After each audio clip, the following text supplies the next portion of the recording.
Hello, Hello. and today we've decided to do a joint video.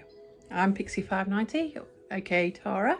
And I'm Jon Kolchak Pertwee, aka Kolchak Pertwee, or just some random bald bloke. Right, we've decided to do a joint video today, and we're going to do it on our two favourite actors. Now, anybody that follows my channel will know, without trying really hard, that my favourite actor is Kenneth More. So the films I'm going to do is going to be The Admirable Crichton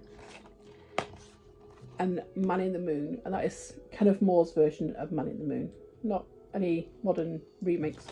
John, what are yours? I'm going to do two Peter Cushing classics. I'm going to do Biggles, and I'm going to do From Beyond the Grave. Would you like to start with yours? Right, okay. I will start with Man in the Moon, because it is absolutely one of my favourites. Now, in Man in the Moon, Kenny plays William Blood, and when you meet him, he's asleep in a bed in a field, which straight odd way to start a film. And it turns out that he's working for the Department of Disease Control, and they're trying to find out what makes people catch like the common cold and things like that. But William Blood is really upsetting everybody because he's not getting any of the illnesses, and he says it's because he's not mixed up with the women and things like that, that he's very, very healthy.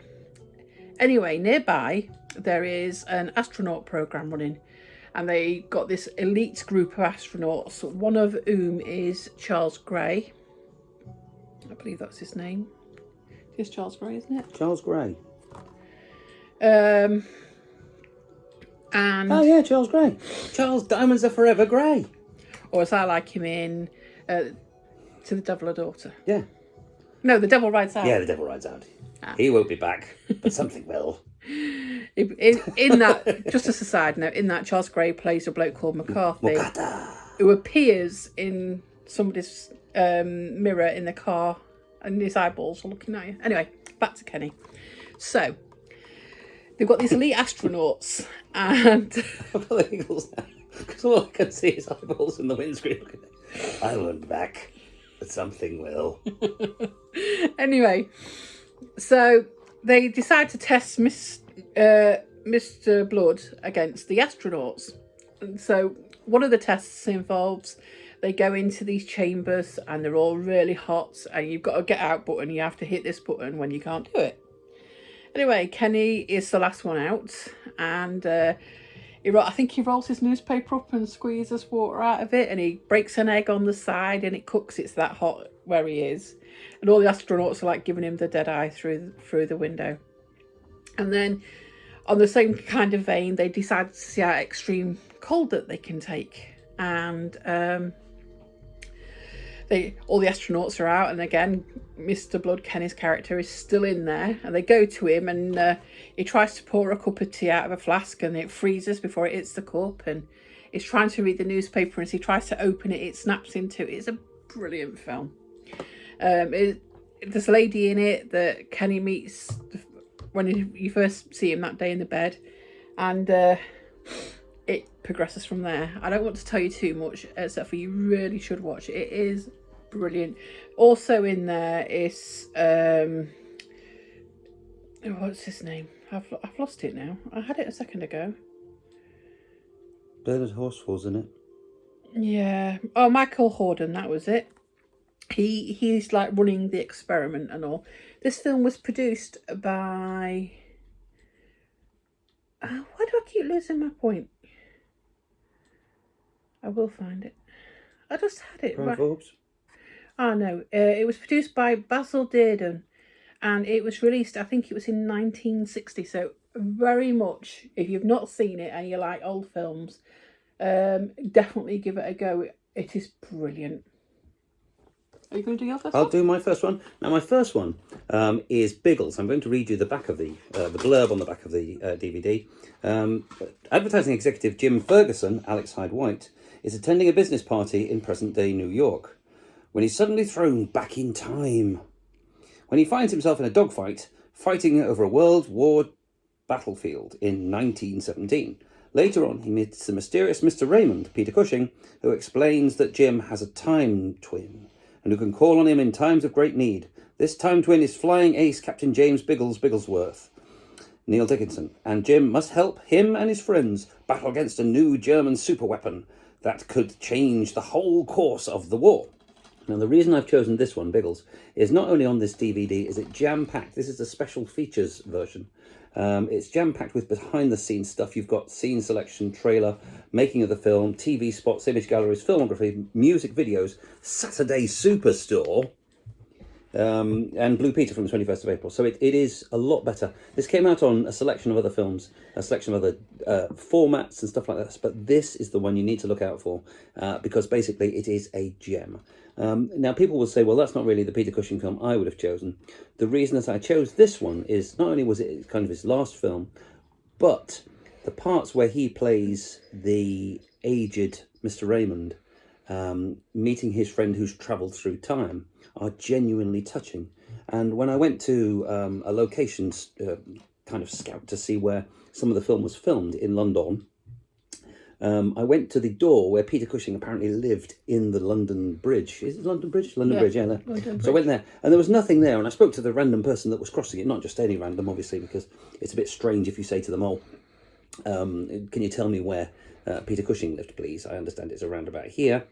But I found the actual door that's shown in the film, and there was nothing, no little plaque or anything to say that it had been filmed there. So this, Biggles the movie, even though you might not like it, you might think it's a pile of old tripe, it is really good and well worth watching. Not only because it's a slice of boys' own or adventure own for the 1980s, but it is one of the best performances Cushing ever gave, certainly.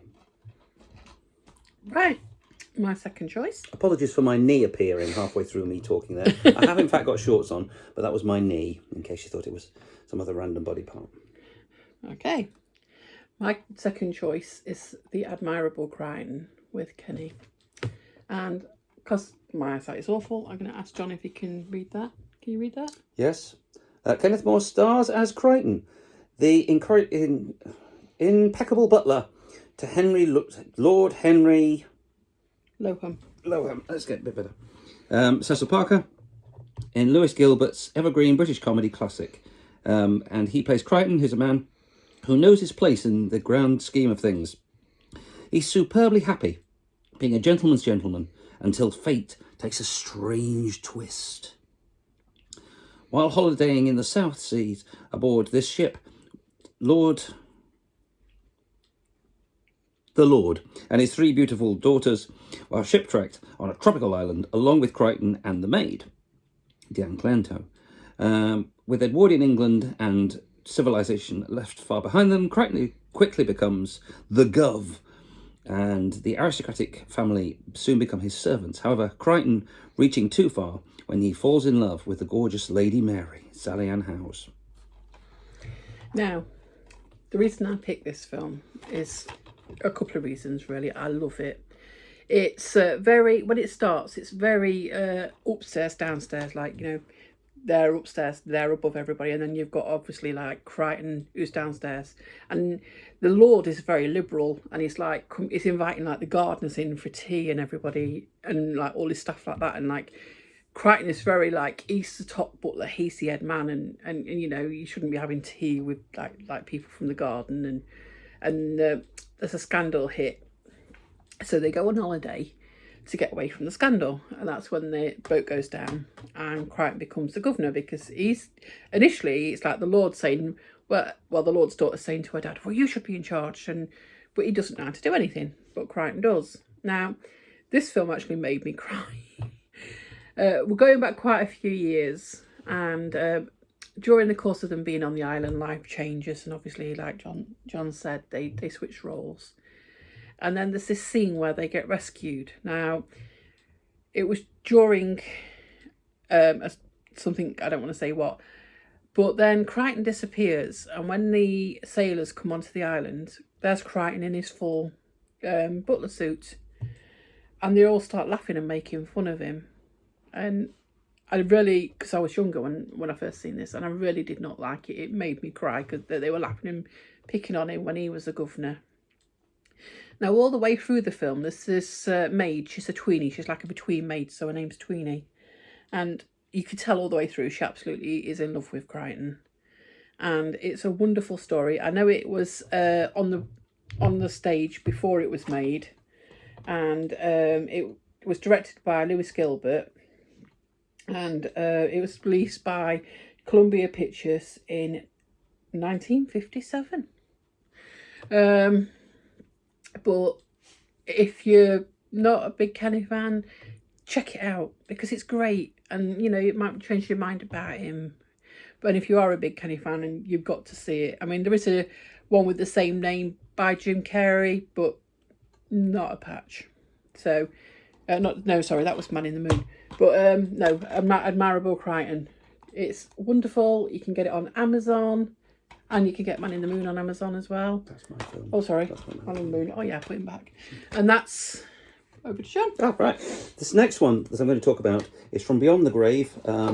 Terror to delight worshippers of the macabre, it says. And this has come out, it's 15 certificate, and this tells the tale of Temptations Limited. And if ever there was going to be a TV series made after a film, this is the one it should be, because it stars a desperately disturbing Peter Cushing as the owner of this antique shop called Temptations Limited, and assorted people go back and forth to his shop. Now, it turns out that you get what you deserve in life if you buy something from Temptations Limited. And a lot of the people that go into the shop they do something that's wrong. They do something that they shouldn't perhaps have done. So one of the customers goes in and switches the price labels, and he gets his just desserts. And another one, he goes in and holds the shop up. So without giving too much away, it's different customers and they get what they deserve. So it is tremendously well put together. A great cast, including Donald Pleasance is in there, and Cushing's in there, and Ian Ogilvy's in there. It is really, really good. And again, it is a must-see, if only for Peter Cushing's superb performance. He gives this great menacing show as the shop owner. And back in the halcyon days when terrestrial television's BBC TV used to show horror films. I'll just give 10 seconds silence there for BBC TV showing horror films. There we go. That's sad. I miss those horror films on a Friday night. They were really good. And it's unlike a lot of things. It was the perfect Friday or Saturday night when BBC Television would rescreen the old classic Hammers, Universal Monsters, or anything like that. So again, obviously they can't show them now because they have other things that people want to see. Anyway, Temptations Limited, From Beyond the Grave. See it because as I was about to say before, I interrupted myself. This one has a great ending involving Cushing, and you will find that he's at his most menacing in this film. He actually breaks the fourth wall at the end of the film and speaks directly to the camera. And you will find that the announcer, this is the bit that when I first saw the film, the announcer or the voiceover guy was just about to shut down BBC Two for the evening, and he says, we're now closing BBC Two, and if you're in town tomorrow, don't buy any antiques from anyone that looks like Peter Cushing. And then you actually hear the doorbell to the shop, so they've recorded that off the film, and they played that as the announcer left the store. It was tremendous stuff, but not as good as From Beyond the Grave, a must-own film. I can truly say it is very creepy. It is. I have seen Peter Cushing in quite a few things, but that particular film, honestly, especially at the end, where he's saying, do come and visit us, and the camera pans out, it is utterly creepy. I've got to give it gets a high score off me for the creep level. And the stories, it's just like everyone that comes and does something and it's dishonest, they get punished for what they do. And if you've not watched it, I can definitely tell you it is well worth a view. It is brilliant. Very well played by Peter. Yeah, fantastic playing. But it was, well, if you've enjoyed this double film review of us talking about films that we like, if you'd like us to talk about films we don't like that other people like, if you'd like us to talk about films that no one's seen and everyone likes, please feel free to drop a message down below. We have got a Patreon site, which we've just opened this week. Very, very exciting. I have this Patreon site, which is going to have tons and tons of extra stuff. There'll be readings and all sorts of things like that. But rather than me hijacking it by talking about that, I'd like to thank Tora for her fantastic choices today and extremely well reviewed. 1 minute. Now, just in case anybody's thinking, well, okay, that's a weird mix. Why are you doing Peter Cushing and Kenneth More together? Why are we doing that, John? Why are we doing that? Well, this is because both of them starred in this film here, A Tale of Two Cities, and I was tremendously careful how I said that. This is the ultimate tale of love, honour and sacrifice during the blood-stained French Revolution. It's movingly brought to life in this sumptuous production. I like saying sumptuous productions. The dashing Chris Sarandon, who you might know as Humperdinck in The Princess Bride, and you'll know him as Jerry Dandridge in Fright Night, stars in dual roles as a cynical lawyer Sidney Carton and the disenchanted aristocrat Charles Darnay, both in love with the same woman, Alice Krieg, who it says here was in Silent Hill, but she's also in Reign of Terror, where she plays the mother right at the start. Is she the Bald Queen? She's the Bald Queen, and she's also the star of Ghost Story with Fred Astaire. Oh, and she starred in also TV's Deadwood. Also starring Peter Cushing from Star Wars, because obviously he just starred in Star Wars. And the Golden Globe nominated version of the Charles Dickens classic thrillingly captures all the drama and emotion of one of history's most tumultuous eras. But it stars the great Kenneth More and Peter Cushing in dual roles. The only film they appeared in together. It's the only film they appeared in together, and I believe it was Kenny's last film. It was, yeah. Oh, Cushing, yeah, one of them, wasn't it? Yeah, it was Kenny's last film, because Cushing did ones after that. He did. But I mean, the chances that both our favourite actors are in a film, and they're only in this one film together, so there's no more where they're in it together.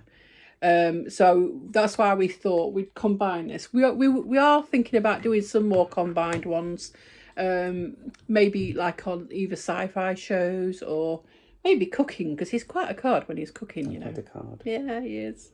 But we hope you've enjoyed it, and we don't always agree on films. I just should warn you about that in advance. So sometimes when he puts films on, you know, like Blackula, which is probably the finest film ever committed to celluloid, and I can only say that Blackula washes away every other film I've ever talked about. Blackula is it's the gem. It is absolutely awful. I can't believe that they made a sequel. Anyway, we might do a film on that. Anyway, I'll say goodbye from me. And I'll say goodbye from me. Please, if you liked the video, please subscribe, like, and click the bell down there. Yeah. And this is Pixie590 saying bye-bye. And this is me also saying bye-bye for now. Stay safe. Be seeing you.